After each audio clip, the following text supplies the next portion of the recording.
Bonjour Delphine Batho. Bonjour. Nous allons parler de la Convention citoyenne, mais quand même un mot de la campagne de vaccination qui débute aux États-Unis. Les vaccins ne me rassurent pas. Ce vaccin ne me rassure pas, dit Jean-Luc Mélenchon. Et vous ? Non, moi j'espère qu'il va y avoir on n'en peut plus d'être obligé d'être confiné, de se demander si on peut voir les grands-parents à Noël, d'avoir toute une série d'activités de la vie culturelle notamment, mais beaucoup d'autres choses dont on est privé. Donc le vaccin est une solution. Ça veut dire que vous faites confiance dans les agences de santé européennes, françaises, qui à un moment donné donneront le top départ ? Plutôt oui, et il y aura de toute façon une vigilance par rapport à effectivement le fait qu'on ne maîtrise pas tout. Vous avez l'air de dire qu'on n'a pas le choix en réalité. Oui, on n'a pas le choix. Mieux vaut le dire clairement, oui. Ouais. On n'a pas le choix si on veut s'en sortir. Il n'y a pas d'immunité collective. On a 57 000 morts, on a encore 14 000 cas par jour. Donc tant que ce vaccin n'est pas là, on doit continuer de faire preuve de civisme, de respecter les consignes, et on attend ce vaccin. Et on sait bien que dans un premier temps, ce sont seulement les personnes des EHPAD qui y auront accès. Du coup, quand vous voyez les images qu'on a vues tout le week-end de fêtes sauvages organisées avec parfois plus de 300 personnes, notamment à Marseille et ailleurs, ça vous met en colère. Vous dites il faut une grande sévérité vis-à-vis de ces jeunes-là ? Il faut surtout chercher à convaincre.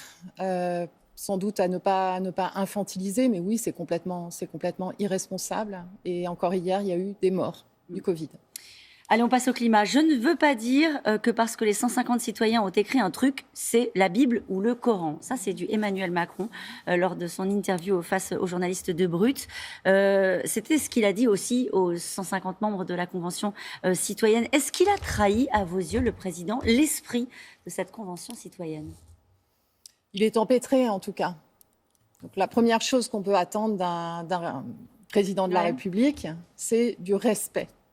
Il en a manqué, là ? Il n'y a aucune raison d'être aussi cassant et aussi méprisant avec des citoyens qui, je le rappelle, n'ont rien demandé à personne. Ils ont été tirés au sort, ils ont travaillé pendant des mois, ils ont produit quelque chose qui n'est pas un truc, mais qui est un travail parmi les plus sérieux qui a été produit sur la manière dont on doit prendre des décisions aujourd'hui pour lutter contre le changement climatique. Donc cette façon d'être cassant, vindicatif avec Cyril Dion, avec des attaques ad nominem, c'est clairement inadapté. Et j'ai déjà vu le président de la République faire preuve de plus de diplomatie, par exemple à l'égard de dictateurs. Donc d'abord, carrément. Oui, donc d'abord du respect. Voilà, du respect des personnes. Ce ne sont pas des responsables politiques.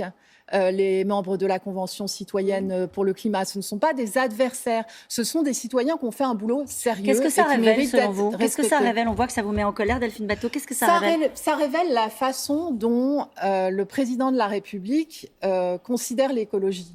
C'est-à-dire comme un terrain de manœuvre politicienne, de manipulation. Un jour, on dit qu'on va reprendre les propositions sans filtre. Le lendemain, on sort des jokers. Ensuite, on dénonce les Amish. Maintenant, on dit que les propositions de la Convention citoyenne sont un truc. Il n'y croit pas ? Pour se dérober aux responsabilités. Et d'ailleurs, on peut s'attendre à ce que cet après-midi, on diffère encore les décisions en annonçant soit une nouvelle commande d'un travail à la Convention citoyenne sur la compatibilité avec l'Europe ou je ne sais quoi, ou un référendum, ce qui serait extrêmement dangereux pour l'écologie. Pourquoi un référendum, ce serait dangereux pour l'écologie ? Parce que depuis 1969, et le référendum sur la décentralisation, on sait très bien que dans un référendum, il y aura zéro débat de fond sur l'écologie. Il y aura pour ou contre Macron. Et en plus, à moins d'un an de l'élection présidentielle, ça pose évidemment un problème démocratique. Alors l'exécutif, évidemment, dit que le travail a été fait. Selon le comptage des équipes du chef de l'État, 40% de mesures sont déjà retranscrites dans le projet de loi en préparation, moratoire sur les zones commerciales, etc., l'interdiction des terrasses chauffées. Et la majorité dit personne n'a jamais autant fait sur le climat. C'est faux ? C'est pas le problème.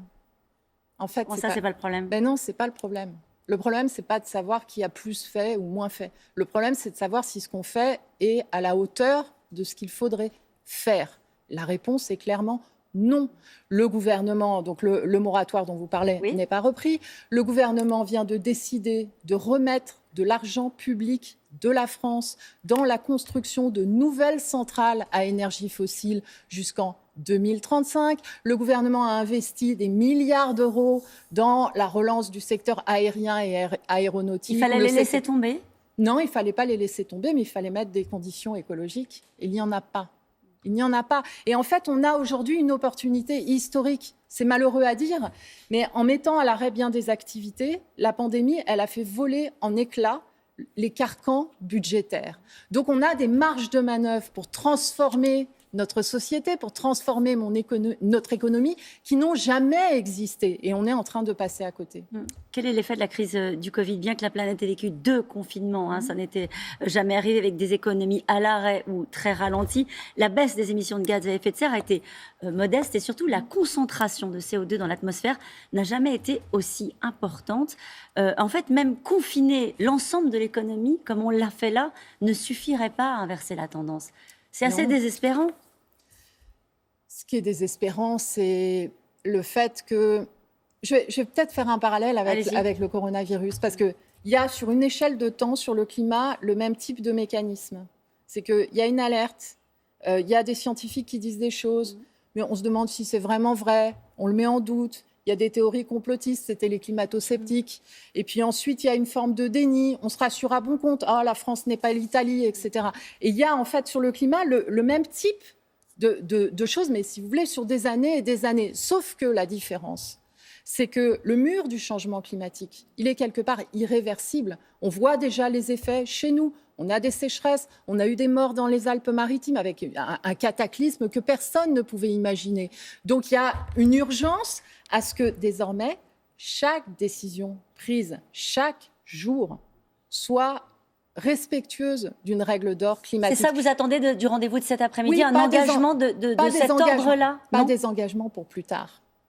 Pas la France en 2025, en 2035. Non, ce qui est décidé aujourd'hui. Le Royaume-Uni a pris l'engagement, par exemple, que le gouvernement ne soutiendrait plus des projets d'énergie fossile. C'est ce qu'a dit Boris Johnson. Ouais. C'est ça le sujet ? C'est ça le genre d'engagement qu'il faut prendre ? C'est un des sujets. Il y a 9 milliards d'euros de la France investis dans des nouvelles centrales à gaz à l'étranger. C'est un scandale, en fait. On ne peut pas continuer à financer de nouvelles productions d'énergie fossile. Et quand vous voyez cet accord européen qui a été pris ce week-end avec l'objectif de réduction de 50% des gaz à effet de serre d'ici... 55. De 55%, bien sûr, 55% d'ici à 2030, ça va dans le bon sens, ça prend du temps, il y a une inertie, mais il y a une prise de conscience. Le problème, en fait, ce n'est pas les engagements. Que les engagements soient revus à la hausse, tant mieux. Ouais. Bon. En fait, vous n'y croyez plus aux engagements ? En fait, c'est la manière... Le problème, c'est l'écart qu'il y a entre l'inaction et des promesses d'engagement qui sont toujours reportées à plus tard. Donc, quand les engagements sont bons, très bien, mais ça ne fait pas les décisions concrètes. En l'occurrence, l'Europe avance avec le Green Deal. Bon, c'est une avancée. Toute avancée est bonne à prendre. Est-ce que c'est à la hauteur de ce que dit la science aujourd'hui, de ce qu'on sait de l'accélération du changement climatique ? Malheureusement, non. Merci beaucoup, Delphine Batho. C'est à vous, Laurent.